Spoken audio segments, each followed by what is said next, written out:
Daí, galera, tudo beleza com vocês? Charles aqui para uma videoaula sobre a formação do território brasileiro. Lembrando que se você ainda não é inscrito no canal, se inscreva, ative o sininho para receber as notificações e se gostar do conteúdo, deixe aquele like. Lembrando que o canal está voltando devido à questão do coronavírus. Então, para ajudar alguns alunos aí, a pedido deles, estamos disponibilizando algumas aulas que seriam dadas presencial, agora estão fazendo à distância. Então, vamos lá, a formação do território brasileiro, conteúdo de geografia, terceiro ano. Vamos lá! Vamos nessa! Para começar a nossa história sobre a formação do território brasileiro, vamos só dar uma recapitulada que o continente americano até 1492 era desconhecido do pessoal lá da Europa, né? Lembrando que a gente vive num mundo eurocêntrico, onde a nossa história, a nossa geografia aqui da América muito se baseia na Europa. Então, na visão eurocêntrica, a América não existia até 1492 e veio passar a existir de fato mesmo, saber que era o continente americano, depois de 1501, após as viagens de Américo Vespucci. Então, a chegada dos europeus aqui a partir da viagem de Colombo, lembrando que Colombo não achava que estava na Índia, como alguns professores das antigas costumavam ensinar para nós. Ele sabia que ele não estava na Índia, até porque o ato de chamar o pessoal que vivia aqui de índio não tem nada a ver com Índia, porque quem nasce na Índia é indiano e não índio. Ele chamou o pessoal aqui de índio porque na visão deles índio significava selvagem, não confiável, alguém que andava nu e até praticava canibalismo, não confiável.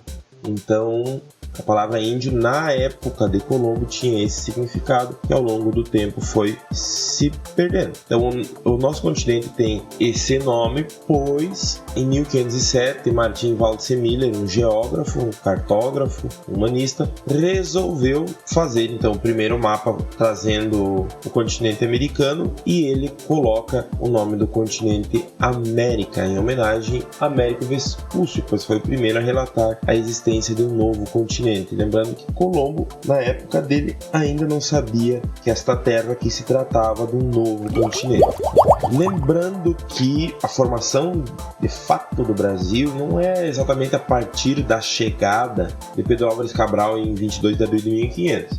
A divisão do território brasileiro já começa lá em 1494 com a assinatura do Tratado de Tordesilhas entre Portugal e Espanha, dividindo as terras recém-descobertas e a serem descobertas entre as duas nações. Então, a nossa divisão já começa muito antes da própria chegada. Claro que os portugueses não tinham certeza exatamente do que existia a partir da linha imaginária, o meridiano de Tordesilhas. Muita gente acha que Cabral se perdeu e errou o caminho e veio parar aqui por acidente. Não. Segundo o Tratado de 1494, se existissem terras aqui, seriam nessa região do Brasil, seria território português. Então, nada mais justo que os portugueses, ao sair em viagem, já sair com aquela ideia. Vamos viajar um pouco mais a oeste da África para ver se a gente acha alguma coisa. A gente achou, se a gente não achasse, beleza. Achamos, melhor ainda, para Portugal. Então, eles vieram para cá de caso pensado. Um detalhe bem rapidinho. Como chegaram os habitantes aqui da América, sendo que o continente americano hoje ele não tem ligação nenhuma com os outros continentes? Assim, eles chegaram, tem um videozinho aqui no canal, vou deixar no cardzinho explicando melhor, aprofundando melhor essa história. Mas eles teriam chegado aqui há mais de 20 mil anos atrás por um lugarzinho chamado Ponte Terrestre de Bering, hoje Estreito de Bering, entre a Rússia e o Alasca. Há milhares de anos atrás, devido às eras glaciais, havia menos gelo no oceano, menos água no oceano, mais gelo nas calotas polares. Automaticamente essa área ali onde hoje fica o Estreito de Bering era passível de caminhar, você tinha a possibilidade de você caminhar por ela e atravessar. E na época que eles fizeram essa travessia, as pessoas eram nômades, não eram praticantes da agricultura, então elas dependiam do alimento que elas tiravam da natureza, caça, pesca, coleta. Então, conforme ou a tribo crescia ou a disponibilidade de alimento diminuía, em determinado lugar, eles iam mudando. Existe uma outra teoria que eles vieram em pequenas embarcações ali próximo ali saíram da Oceania, da Polinésia e vieram aqui para a América. Mas a mais aceita é que passaram por onde hoje temos o Estreito de Bering. Então, quando os portugueses chegam aqui em 1500, eles tratam logo de efetuar uma missa. E essa missa tem um caráter de mostrar que esta terra, a partir de 26 de abril, né, a partir de 26 de abril a missa, mas a partir da chegada dos europeus aqui, esta terra tem dono, desmerecendo nem se preocupando com os povos que já viviam aqui. A partir da primeira missa, é um marco ali cravado com a cruz, lembrando que a cruz tem formato de espada, mostrando que a dominação a partir daquele momento era portuguesa. Vou deixar ali um videozinho no card e na descrição sobre o que o Porta dos Fundos fez sobre a chegada dos portugueses aqui no Brasil. É um videozinho bem engraçado, eu só não posso anexar ele junto ao vídeo, pois dá direitos autorais e o Porta dos Fundos não é muito, vamos dizer assim, acessível a isso. Já uma vez eles cancelaram um vídeo meu, bloquearam por causa de uma inserçãozinha. Até posso deixar aqui um videozinho no canal que fala sobre os primeiros habitantes aqui do Brasil. Então hoje, o Brasil, nós temos aí cerca de 896 mil indígenas, segundo o censo de 2010, divididos entre cerca de 230 povos, falando mais de 200 idiomas, né? Então as tribos que vivem hoje no Brasil, elas não têm o mesmo idioma, a mesma cultura, são povos distintos. Mas esse número já foi em torno de 5 milhões de pessoas. O que aconteceu para esse número diminuir tanto? Hoje, a maior parte, tanto das terras, quanto terras indígenas, né, quanto a população indígena, 55% disso está lá pega mais a região norte do Brasil. Então, a gente pode dizer que esse número de 5 milhões diminuiu tanto por alguns fatores. Entre eles, a guerra, nós podemos citar também o trabalho, né, a escravidão, e outro, a doença. Esses três fatores aí fizeram o número diminuir bastante. Questão da guerra, o armamento português era muito mais desenvolvido. Eles tinham mosquete, eles tinham armas feitas de ferro, eles tinham o cavalo, coisa que aqui na América não existia. Os índios já haviam extinto o cavalo. Alguns estudos dizem que eles tinham comido esse cavalo, então aquela geração de índios que estava vivendo naquele momento histórico da chegada dos europeus já não conhecia. Havia um desconhecimento sobre o uso do cavalo. Até alguns relatos indígenas trazem como a primeira vez que eles viram os homens portugueses vindo dos navios em seres com seis patas, né? Brilhosos e grandes. Então o que seria isso? Um homem em cima do cavalo com uma armadura. Ou eles não conheciam o metal. Então aos poucos eles foram conhecendo aquela situação. E alguns relatos trazem como esses homens chegaram em casas flutuantes. Em contrapartida, o que o europeu tinha de armamento metálico, né, de ferro, armas de fogo, nós temos aí os índios com zarabatanas, lanças, escudos, boleadeiras, machados, tacapes, coisas mais assim rudimentares, feitas de pedra, feitas de madeira. Um outro fator muito importante foi as doenças. Essas doenças, até aquela gripezinha simples, que hoje para nós não faz efeito nenhum, para os índios, como eles desconheciam, fazia com que eles morressem muito rápido, eles não tinham anticorpos. Então aquelas doenças que existiam lá na Europa, África e Ásia, por muito tempo, infectando o pessoal, nunca tinha chegado aqui, porque nós estávamos desconectados do resto do mundo. Então essas doenças nunca chegaram. A gripe, peste bubônica. Então, quando chegaram aqui, a mortalidade foi muito grande. Existe um número estimado para a América em torno de 90 milhões. E esse número caiu para 10. Então, tivemos em cerca de 200 anos uma mortalidade de 80 milhões de pessoas ocasionadas por guerra, escravidão e doenças. Então até aquela gripezinha boba que a gente pega várias vezes ao ano matava os índios. Algumas tribos até achavam que era um castigo divino.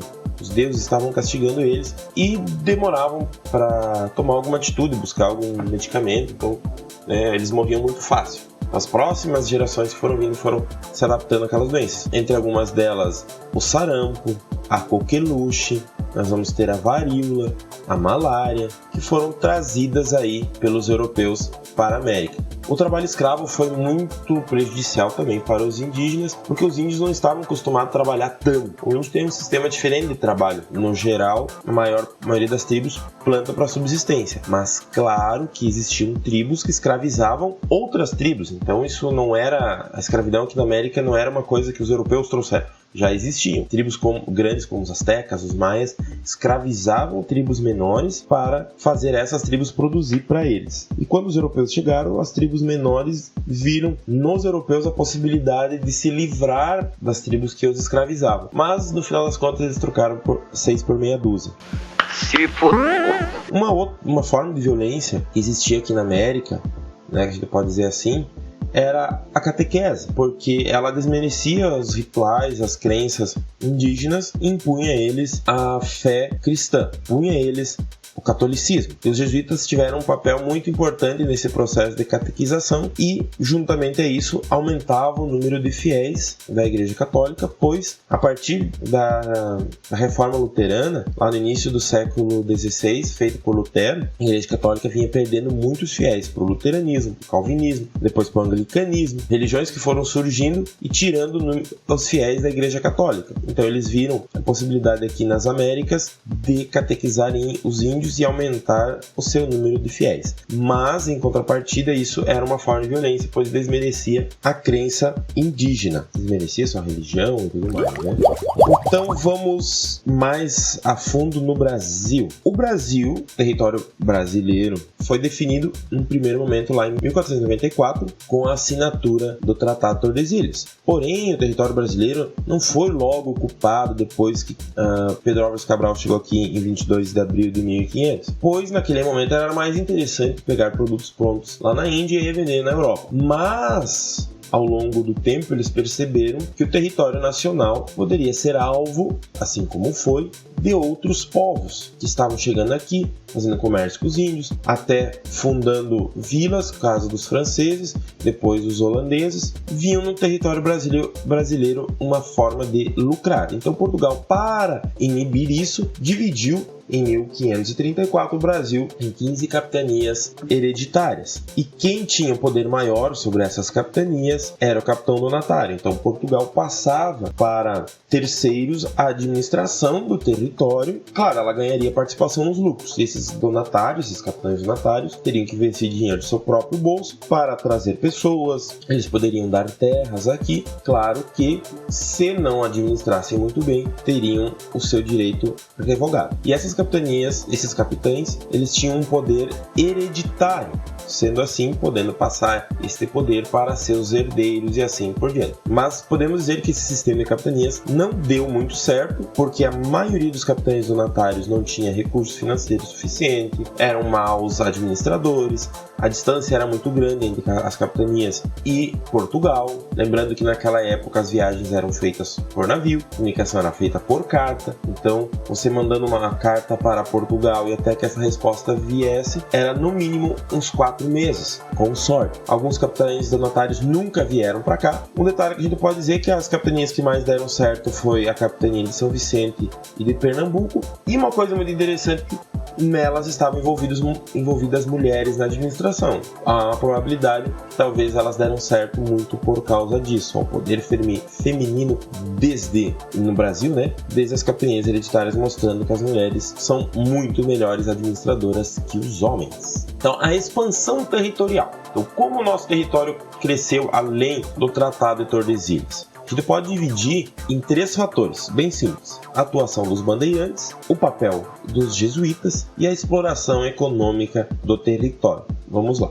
Então, quem eram os bandeirantes? Os bandeirantes eram o pessoal que saía de São Paulo e desbravava o Brasil o território, né, brasileiro atrás de algumas coisas. Então a gente pode dividir aí o bandeirismo de 3 tipos. Tinha também a questão das entradas. As entradas eram expedições financiadas pelo governo e as bandeiras eram expedições financiadas por particulares. Vamos lá para o bandeirismo, né, a atividade dos bandeirantes.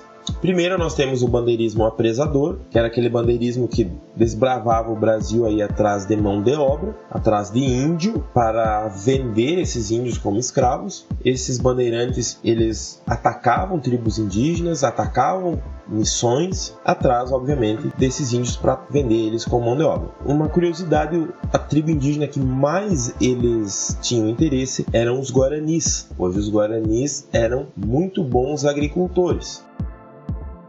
Um outro tipo de bandeirismo que a gente vai ter é o bandeirismo prospector, que era o bandeirismo que buscava metais e pedras preciosas. Eles que vão descobrir as primeiras jazidas de ouro aqui no Brasil, lá no final de 1600, lá por volta de 1693, foram eles que acharam as primeiras minas, para vocês verem como demorou para Portugal achar ouro aqui no Brasil. Eles iam procurando isso desde ali das primeiras vindas de portugueses para cá. Podemos chamar esse bandeirismo prospector também de bandeirismo minerador, que é a mesma coisa, tá? Mas é bom termos aí que existem essas duas palavras, prospector e minerador, mas ambos têm o mesmo significado. Por último, temos aí o sertanismo de contrato, que eram os bandeirantes contratados para fazer certas coisas, tipo uma atividade quase que hoje a gente chamaria de mercenário. Por exemplo, havia quilombos que atacavam fazendas, tribos indígenas que atacavam fazendas. Os bandeirantes eram contratados para fazer isso, atacar os quilombos, atacar tribos ou ir atrás de índios eles eram contratados para ir atrás de índios, eles eram contratados para ir atrás de escravos fugidos. Então esse é o sertanismo de contrato, como o próprio nome diz, eles eram contratados. A gente poderia fazer uma associação, como eu já falado, com mercenários, né? Então eles ganhavam pago para fazer esse tipo de atividade. Por exemplo, o Quilombo dos Palmares foi atacado por bandeirantes. Nós temos também a atividade dos jesuítas. Os jesuítas foram muito importantes nesse processo de ocupação do território. Por quê? Porque eles iam desbravando, como a gente conhece, era chamada a parte interna no Brasil, que tinha o litoral e a parte interna, litoral e sertão. Então eles foram responsáveis pela ocupação do sertão, ajudaram no surgimento de novas vilas e tudo mais, levando o que a gente conhece como as missões, né? Não foi só aqui no sul, foi basicamente boa parte, foi várias partes do Brasil, mas basicamente no norte e no sul do Brasil a atividade dos jesuítas. No norte foi mais jesuítas portugueses e aqui no sul mais jesuítas espanhóis.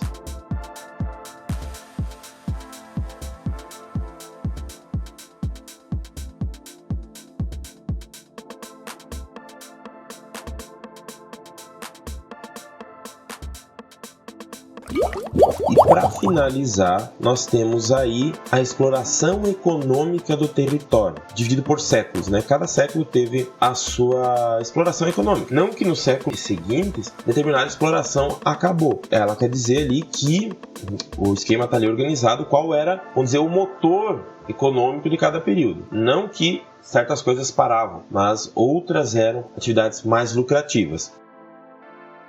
Como, por exemplo, lá no século XVI, a principal atividade no início do século era a extração do pau-brasil. Com o passar dos anos, o rei português proibiu a exploração do pau-brasil, porque essa exploração poderia trazer a extinção dessa madeira. Muita gente acha que foram por causa dos índios, não. Um decreto português proibiu a exploração do pau-brasil. Depois, naquele mesmo século, nós vamos ter a cana-de-açúcar sendo trazida para o Brasil. Ela não é uma planta nativa daqui, ela foi trazida da Ásia, é uma planta asiática, mas Portugal plantou primeiro lá na Ilha da Madeira, viu que deu certo e trouxe esta planta para cá. Então ela não é nativa do Brasil. A principal área de exploração da cana foi lá no Nordeste e litoral. No século XVII, a cana-de-açúcar continua sendo um motor forte da economia. Agora, não só no Nordeste, mas chega no Sudeste também. A pecuária é uma atividade muito importante, criação de animais, né? Naquele primeiro momento, em alguns lugares vamos ter criação de animais, captura de de animais que estavam soltos por aí. Século XVII nós vamos ter a questão econômica através da cana-de-açúcar, agora no Sudeste também, não que no Nordeste parou, mas chegou no Sudeste. Vamos ter a pecuária, a criação de animais, principalmente gado, criação de gado, cavalos, mulas, as drogas do sertão, que são as nossas especiarias, vindas diretamente da Amazônia, como a guaraná, canela, baunilha. Nós temos também que essas aí vão ajudar a levar o povoamento mais para o interior do Brasil, não só no litoral. E por muito tempo as pessoas viviam somente no litoral brasileiro. No século XVIII nós vamos ter a expansão da pecuária, ela vai se expandir, vamos além de capturar gado selvagem, vamos passar a ter a produção de gado, a exploração do ouro,